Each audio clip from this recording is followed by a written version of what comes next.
اعوذ باللہ من الشیطان الرجیم بسم اللہ الرحمن الرحیم کذبت عاد المرسلین، جھٹلایا قوم عاد نے اللہ کے رسولوں کو۔ اذ قال لهم، جب کہ کہا ان کو اخوہم، ان کے بھائی ہود علیہ السلام نے، ہود، الا تتقون، کیا تم ڈرتے نہیں ہو؟ انی لکم رسول امین، بے شک میں تمہاری طرف امانت دار رسول ہوں۔ فاتقوا اللہ، پس تم اللہ سے ڈرو، واطیعون، اور میری بات مانو۔ وما اسألکم، اور میں نہیں سوال کرتا، نہیں مانگتا تم سے، علیہ، اس دعوت و تبلیغ پر، من اجر، کوئی بدلہ، کوئی معاوضہ۔ ان اجری الا علی رب العالمین، نہیں ہے میرا بدلہ مگر رب العالمین کے ذمے۔ اتبنون، کیا تم بناتے ہو، بکل ریع، ہر بلند جگہ پر، آیتن، ایک نشانی، ایک محل، تعبثون، جس کے ساتھ تم کھیل کرتے ہو۔ کیا تم ہر بلند جگہ پر ایک نشانی چھوڑتے ہو، ایک نشانی بناتے ہو جس کے ساتھ تم کھیلتے ہو۔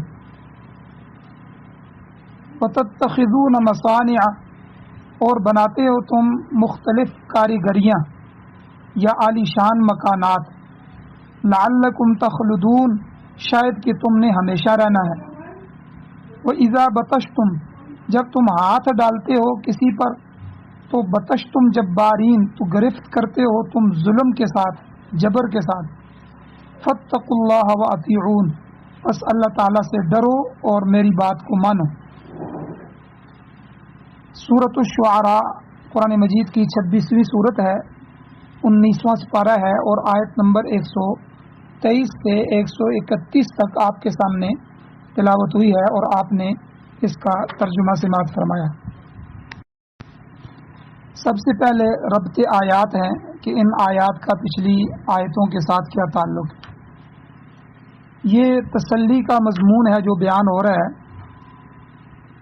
سورہ حاضہ کی ابتدائی آیات میں حضور علیہ الصلوۃ والسلام اور آپ کے صحابہ، آپ کے رفقاء کو تسلی دی گئی تھی کہ آپ اتنی زیادہ فکر نہ کریں کہ یہ لوگ آپ کی بات کو تسلیم کیوں نہیں کرتے، بلکہ آپ کے ذمے جو دعوت و تبلیغ ہے، آپ کے ذمے پہنچانا ہے، آپ اپنا فریضہ تبلیغ ادا کرتے رہیں اور نتائج اللہ تعالیٰ کے سپرد کر دیں۔ آپ نتیجے کے ذمہ دار بھی نہیں ہیں، نتیجے کے بارے میں آپ سے پوچھا بھی نہیں جائے گا، تو آپ کے اوپر تبلیغ کا کرنا، یعنی دعوت کا دینا، اور جو وحی نازل ہوئی ہے اس کو پہنچا دینا، یہ آپ کے ذمے ہے۔ اب اسی سلسلے میں سابقہ قوموں کا حال بیان کیا جا رہا ہے۔ مطلب یہ ہے کہ اگر مشرکین بہت بڑے سرکش ہیں تو ان سے پہلی قومیں بھی گزری ہیں، پہلی اقوام کے لوگ بھی کوئی کم سرکش نہیں تھے۔ انہوں نے بھی اپنے اپنے انبیاء علیہ الصلوۃ والسلام کو سخت تکالیف پہنچائیں، ان کی تکذیب کی، ان کی نافرمانیاں کی، اللہ کی بغاوتیں کی، اللہ کی حکم عدولیاں کی، مگر وہ خود ہی ہلاک ہوئے۔ اسی ضمن میں قوم فرعون کو بیان کیا، قوم ابراہیم علیہ السلام کو بیان کیا، قوم نوح کا ذکر پیچھے ہو چکا ہے۔ قوم فرعون اور قوم نوح کو اللہ نے پانی میں ڈبو کر ہلاک کیا۔ اسی طرح حضرت ابراہیم علیہ السلام کی قوم کے بابل کے جو لوگ تھے، بابلی، وہ بھی بڑے ظالم اور سرکش تھے۔ انہوں نے آپ علیہ السلام کو 7 سال تک قید میں رکھا، پھر آپ کو بڑی آگ میں پھینک دیا، مگر اللہ نے آپ کو صحیح سلامت بچا لیا۔ پھر بابل والوں پر اللہ کی گرفت آئی اور وہ تباہ و برباد ہوئے۔ اب آج کے درس میں بھی اللہ تعالیٰ نے ایک قوم عاد کا تذکرہ فرمایا کہ انہوں نے اپنے رسول حضرت ہود علیہ السلام کے ساتھ کیا سلوک کیا، اور پھر اس بدسلوکی کی وجہ سے ان کا انجام کیا ہوا۔ ارشاد ہوتا ہے، اللہ فرماتے ہیں، کذبت عاد المرسلین، کہ قوم عاد نے بھی اپنے رسولوں کو جھٹلایا۔ اگرچہ ان کے رسول تو ہود علیہ السلام ہی تھے، مگر یہاں جمع کا صیغہ استعمال کیا گیا ہے، اور اس کا جواب وہی ہے جو پچھلے حضرت نوح علیہ السلام کے مضمون کے ضمن میں دیا گیا ہے، کہ وجہ یہ ہے کہ تمام رسولوں کا دین اور مشن تو ایک ہی رہا ہے، لہذا کسی ایک رسول کا جھٹلانا، ایک رسول کی تکذیب کرنا تمام رسولوں کو جھٹلانے اور تکذیب کرنے کے برابر ہے اور مترادف ہے۔ حضرت ہود علیہ السلام نے بھی اپنی قوم کو اسی طرح خطاب کیا۔ کیا فرمایا؟ اذ قال لهم اخوهم ہود، جب کہا ان کو ان کے بھائی ہود علیہ السلام نے، حضرت نوح علیہ السلام کی طرح حضرت ہود علیہ السلام بھی اسی قوم کے ایک فرد تھے، اس لیے آپ کو ان کا بھائی کہا گیا۔ تو انہوں نے اپنی قوم سے فرمایا الا تتقون، تم ڈرتے کیوں نہیں ہو؟ اللہ کے نبی کی تکذیب کرتے ہو، اسراف اور تبذیر کے اندر پڑے ہوئے ہو، اور دیگر طرح طرح کی بیماریوں میں تم مبتلا ہو۔ کفر اور شرک تمہارا شعار ہے، تمہاری علامت ہے، مگر اس کے باوجود تم اللہ تعالیٰ کی گرفت سے، اللہ کے عذاب سے، اللہ کی پکڑ سے ڈرتے نہیں ہو۔ یاد رکھو انی لکم رسول امین، میں تمہاری طرف خدا کا بھیجا ہوا رسول اور امانت دار ہوں۔ میں تمہیں اللہ کا پیغام بے کم و کاست پہنچاتا ہوں، کوئی اس میں سے کم بھی نہیں کرتا، کوئی بڑھاتا نہیں ہوں۔ کمی پیشی اور زیادتی کے بغیر میں اللہ کا پیغام تم تک پہنچاتا ہوں، اور پھر کسی کی روح رعایت بھی نہیں رکھتا، یہ فلاں امیر آدمی ہے، یہ غریب آدمی ہے، کسی کی رعایت نہیں کرتا۔ لہذا فاتقوا اللہ واطیعون، اللہ سے ڈرو اور میری بات مانو۔ اس کے بعد آپ نے وہی جملہ دہرایا جو سارے نبی کہتے آئے ہیں، اور آگے بھی مختلف قوموں کا ذکر آئے گا، ان کے انبیاء نے بھی ان سے یہی کہا، وما اسألکم علیہ من اجر، میں تم سے اس دعوت اور اس تبلیغ حق کے عوض میں کوئی بدلہ طلب نہیں کرتا، کوئی معاوضہ، کوئی اجر طلب نہیں کرتا۔ کیوں؟ کیونکہ ان اجری الا علی رب العالمین، میرا بدلہ تو صرف تمام جہانوں کے پروردگار کے ذمے ہے، وہی مجھے حق کے محنتانہ ادا کرے گا۔ میری محنت کا جو حق ہے، میری اجرت ہے، میرا بدلہ ہے، وہی اللہ عطا کرے گا، وہی اس کے بدلے میں مجھے جنت دے گا، مجھے اپنی رضا دے گا، مجھے اپنی قربتیں نصیب کرے گا۔ میرا تم سے صرف یہی مطالبہ ہے کہ خدا کی وحدانیت کو تسلیم کرو اور میری بات کو مان کر ہدایت کے راستے پر گامزن ہو جاؤ، کفر، شرک اور گناہوں اور معاصی کو ترک کر کے اللہ کے مقبول بندے بن جائے۔ یاد رکھیں مختلف اقوام میں مختلف قسم کی اخلاقی بیماریاں پائی جاتی رہی، عقیدے کی بیماری، کفر کی بیماری، شرک کی بیماری، یہ تو ہر قوم میں تھا۔ عقیدہ اور کفر اور شرک یہ تو تقریباً ہر قوم میں تھا، تاہم قوم نوح، قوم ابراہیم اور قوم فرعون کی اخلاقی بیماریوں کا ذکر پیچھے ہو چکا ہے۔ اسی طرح قوم عاد میں ظلم و ستم کے علاوہ اسراف کی بیماری عام تھی۔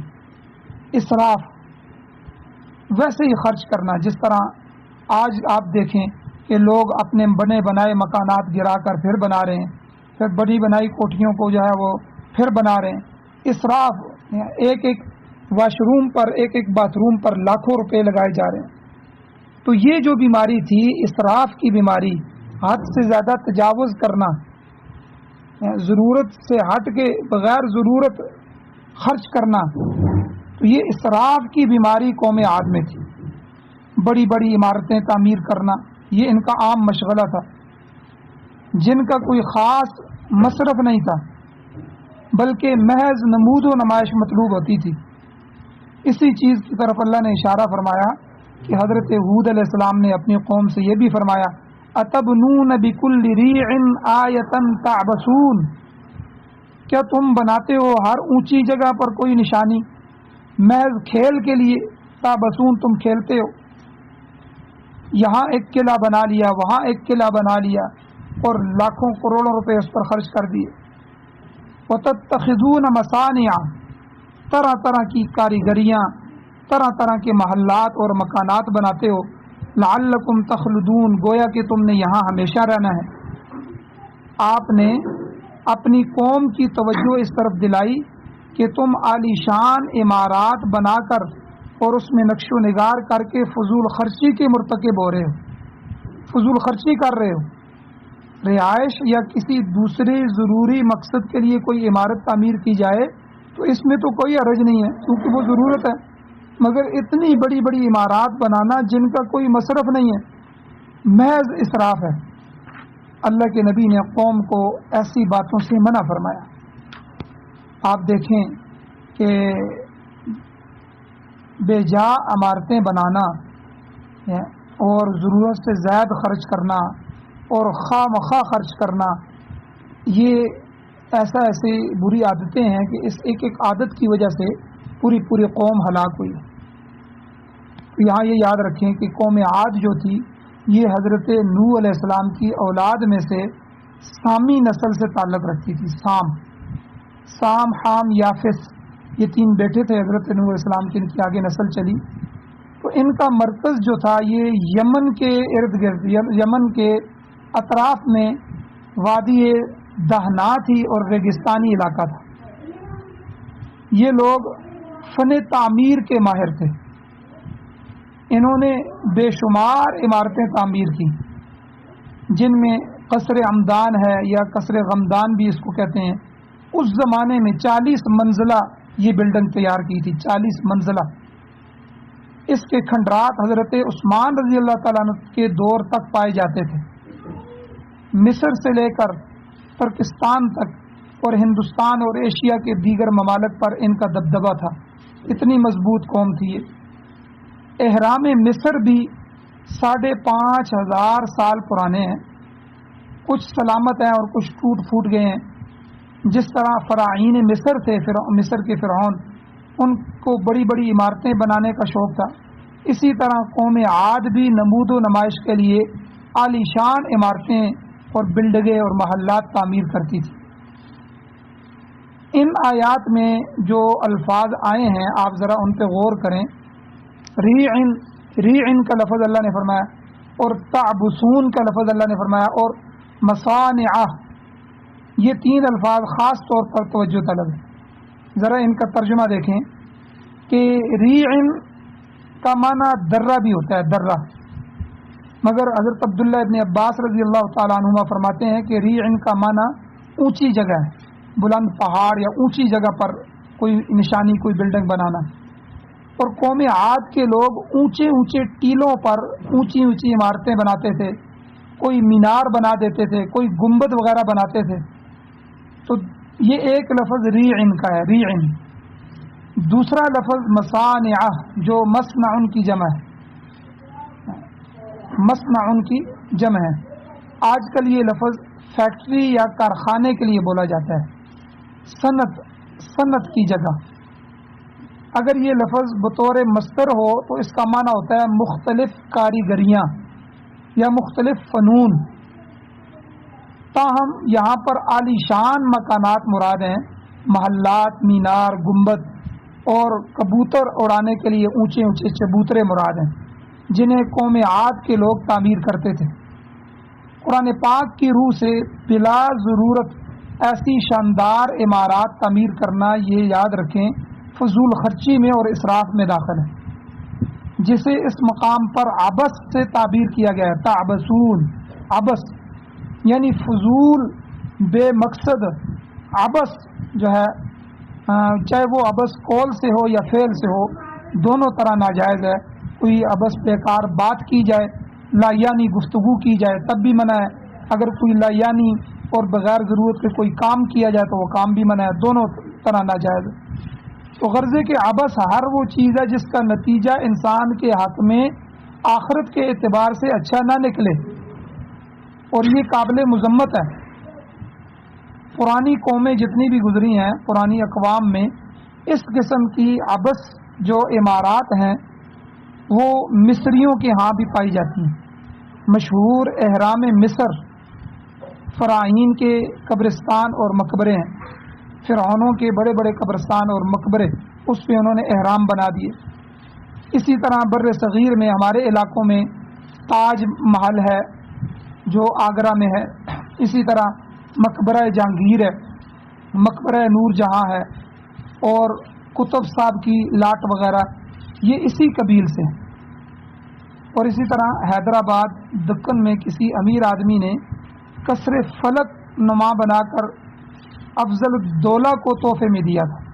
ایک قصر جو ہے، ایک محل فلک نما پورا اونچا بلڈنگ بنائی، اور وہاں جو افضل الدولہ جو ذمہ دار تھا، بادشاہ تھا، اس کو تحفے میں دیا۔ یہ پہاڑی کے اوپر بنا ہوا عالیشان محل ہے جس کے 40 کمرے ہیں، اور ہر کمرے کی آرائش، زیب و زینت، فرنیچر، پردے، رنگ روغن اور ماحول الگ الگ ہے، ہر کمرے کا الگ الگ ہے۔ اسی طرح پاکستان کی تاریخ میں دیکھیں کہ جناح صاحب کا مقبرہ ہے، قائد اعظم محمد علی جناح کا مقبرہ، کہ کروڑوں کی لاگت سے تعمیر ہوا ہے۔ لاہور میں مینار پاکستان دیکھیں کہ ایک مینار پر جو ہے وہ کروڑوں روپے لگا دیے گئے۔ اسی طرح علامہ اقبال کا مقبرہ ہے۔ اس کے علاوہ کھیلوں کے لیے جو بڑے بڑے اسٹیڈیم جو ہے کروڑوں اربوں روپے کے، اور بڑے بڑے کمپلیکس تعمیر ہوئے ہیں جن پر کروڑوں روپے، اربوں روپے جو ہے وہ صرف ہوئے ہیں۔ یہ سب عمارات یہ نام و نمود کے لیے تعمیر ہوئی ہیں، وگرنہ ان کا حقیقی فائدہ کچھ بھی نہیں ہے۔ ان کی بجائے اگر یہی روپیہ اسکول کالج میں لگا دیا جاتا، یا لائبریریاں بنانے میں صرف ہوتا، یا ان کی مساجد تعمیر ہوتی، یا مدارس میں لگا دیا جاتا، تو لوگوں کو اجتماعی فائدہ ہوتا، غریب لوگوں کے لیے مکانات تعمیر ہو جاتے، تو ان کے بچوں کی سردی اور گرمی سے پناہ گاہ ان کو حاصل ہو جاتی، اور ہزاروں خاندان مستفید ہوتے۔ ابھی جو سیلاب آیا تھا، کتنے خاندان، ہزاروں لاکھوں خاندان بے گھر ہو گئے، ان کے گھروں پر اتنا پیسہ خرچ کر دیا جاتا۔ مگر اس قسم کی عالیشان عمارات جن کا کوئی خاص مقصد نہیں ہے، یاد رکھیں یہ عبث اور بیکار اور فضول خرچی کی تاریخ میں آتا ہے۔ بھلا جو احرام مصر ہیں، مصر کے بڑے بڑے احرام، وہ فرعونیوں کو آخرت میں کیا فائدہ دیں گے؟ ان کی شہرت اسی دنیا تک محدود ہے۔ اسی طرح جو ہے اس وقت پرانے زمانے میں جب مینار پاکستان تعمیر ہوا تھا تو 70 لاکھ روپے اس وقت، آج کا یہ کروڑوں بلکہ اربوں روپے بنتے ہیں، تو 70 لاکھ روپے سے تعمیر ہونے والا لاہور کا مینار پاکستان یہ کس قدر مفید ہو سکتا ہے؟ اس سے کیا فائدہ حاصل ہو سکتا ہے؟ یہی رقم اگر لوگوں کی تالیف قلوب پر ہی صرف ہوتی تو لوگ مرتد ہونے سے بچ جاتے۔ عیسائی جو مشینریاں ہیں اسی دولت کی بنا پر مسلمانوں کو عیسائی بنا رہی ہیں، اور نادار مسلمانوں کی دستگیری کی جائے تو لوگ اسلام جیسے اعلیٰ و عرفہ دین کو فروخت کرنے پر تو مجبور نہیں ہوں گے۔ آپ دیکھیں لبنان کی جو جنگ ہوئی ہے، اس جنگ کے نتیجے میں 1200 لاوارث بچوں کو انگریزوں نے اپنی کفالت میں لے لیا۔ لوگ خوش ہو رہے ہیں کہ اس جنگ کے نتیجے میں جو سینکڑوں بچے ہیں وہ لاوارث ہو گئے تھے، تو انگریزوں نے ان کی کفالت کی۔ آپ بتائیں وہ آخرکار وہ عیسائی نہیں بنیں گے؟ تو دنیا اسلام کی نظریں ان ضروری کاموں کی طرف کی نہیں اٹھتی۔ ذاتی نمائش کے لیے عالیشان محلات بنائے جا رہے ہیں، سر بفلک جو ہے آسمانوں تک جانے والے پلازے بنائے جا رہے ہیں، بڑے بڑے اسمبلی ہال بنائے جا رہے ہیں، پریزیڈنٹ ہاؤس بنائے جا رہے ہیں، وزیر اعظم ہاؤس جیسی عمارات محض شان و شوکت کا اظہار کرنے کے لیے بنائی جا رہی ہیں۔ ان کا کیا فائدہ ہے؟ کیا یہ ضرورتیں کم خرچ عمارات سے پوری نہیں ہو سکتی کہ تھوڑی سی پیسے لگا کر جو عمارتیں بنائی جائیں تو اس سے کیا ضرورت پوری نہیں ہوتی؟ تو یاد رکھیں یہ سب فضول خرچی ہے جو عبث ہے، بیکار ہے۔ امام طبرانی رحمۃ اللہ علیہ نے جید سند کے ساتھ ایک روایت بیان کی ہے جسے تفسیر مظہری نے بھی بیان کیا ہے کہ حضور علیہ الصلوۃ والسلام کا فرمان ہے کہ جب اللہ تعالیٰ کسی بندے کے بارے میں برائی کا ارادہ فرماتا ہے تو اس کی دولت کو مٹی اور گارے میں لگا دیتا ہے۔ حضور کی اس حدیث پر ذرا غور فرمائیں کہ اللہ تعالیٰ کسی بندے کے بارے میں برائی کا ارادہ فرماتا ہے تو کیا کرتا ہے؟ اس کی دولت کو مٹی اور گارے میں لگا دیتا ہے۔ دیکھ لیں آج بلڈنگ بازی کا شوق ہے اور یہ کن لوگوں کے سروں پر سوار ہو چکا ہے۔ آخرت کی کچھ فکر نہیں ہے، محض دنیا کی نمود اور نمائش کے لیے عمارات تعمیر کی جا رہی ہیں، وگرنہ اگر محض رہائش مقصود ہو تو وہ تو کم خرچ سے تھوڑی جگہ پر بھی بن سکتی ہے، اس کے آرائش اور زیبائش کے اخراجات کو کم کیا جا سکتا ہے، مگر لوگ ان کو اس طرح تعمیر کر رہے ہیں گویا کہ ہمیشہ ان میں رہائش پذیر ہوں گے، کبھی موت نہیں آئے گی۔ حضور علیہ الصلوۃ والسلام کا یہ بھی فرمان ہے حدیث مبارکہ میں حضور نے فرمایا کل بناء وبال علی صاحبہ الا ما لا، ہر عمارت اپنے بنانے والے کے لیے باعث وبال ہوگی سوائے اس کے جو ضروری ہے اور جس میں رہائش مقصود ہے۔ دوسری روایت میں آتا ہے کہ حضور نے فرمایا ہر بنائی جانے والی عمارت وبال ہے الا ما کان من مسجد او دار، سوائے مسجد کے یا گھر کے۔ مسجد کو اگر خوشنما بھی بنا دے گا تو اس میں کوئی حرج نہیں ہے، باقی عمارتیں انسان کے لیے وبال جان ہے۔ لوگ انہیں یادگار کے طور پر بناتے ہیں مگر آخرت میں ان کا کچھ فائدہ نہیں ہوگا، بلکہ ایسے لوگ اسراف کے جرم میں قابل مواخذہ ہوں گے۔ آپ دیکھیں شداد جو ہے اسی قوم عاد کا ایک فرد تھا جس نے دنیا میں، آپ دیکھیں جس نے باغ ارم تعمیر کرایا تھا، اس نے دنیا میں جنت کا نمونہ تیار کروایا، وہ بھی سمجھتا تھا کہ اس میں ہمیشہ رہے گا، مگر اس کو اس باغ میں داخلہ بھی نصیب نہ ہوا، ابھی دروازے پر ہی تھا کہ موت کا وقت آ گیا۔ ایک اور روایت میں آتا ہے کہ دنیا کی بے ثباتی اور انسانی زندگی کی قلت اور وقوع موت کے واقع ہونے کا ذکر کیا گیا ہے، یہ سب کچھ روز برہ ہمارے مشاہدے میں آ رہا ہے، مگر پھر بھی ہر شخص یہی سمجھتا ہے کہ موت دوسروں کے لیے ہے اور وہ ہمیشہ رہے گا، اور اسی زوم میں، اسی خیال میں بڑے بڑے منصوبے بناتا ہے، مگر سب عبث اور بیکار جا رہے ہیں۔ حضرت عبداللہ بن عباس رضی اللہ تعالی عنہما سے روایت ہے، فرماتے ہیں کہ میں حضور علیہ الصلوۃ والسلام کے ساتھ جا رہا تھا، راستے میں حضور علیہ السلام کو پیشاب کی حاجت ہوئی، آپ صلی اللہ علیہ وسلم نے فارغ ہو کر فوراً مٹی سے تیمم کر لیا۔ میں نے عرض کیا حضور پانی تو قریب ہی ہے، آپ ذرا توقف فرما کر وضو ہی کر لیتے۔ آپ صلی اللہ علیہ وسلم نے ارشاد فرمایا وما یدرینی لعلی لا ابلغ، مجھے کیا علم کہ میں پانی تک پہنچ بھی سکوں گا یا نہیں، لہذا میں نے فوری طور پر تیمم ہی کر لیا۔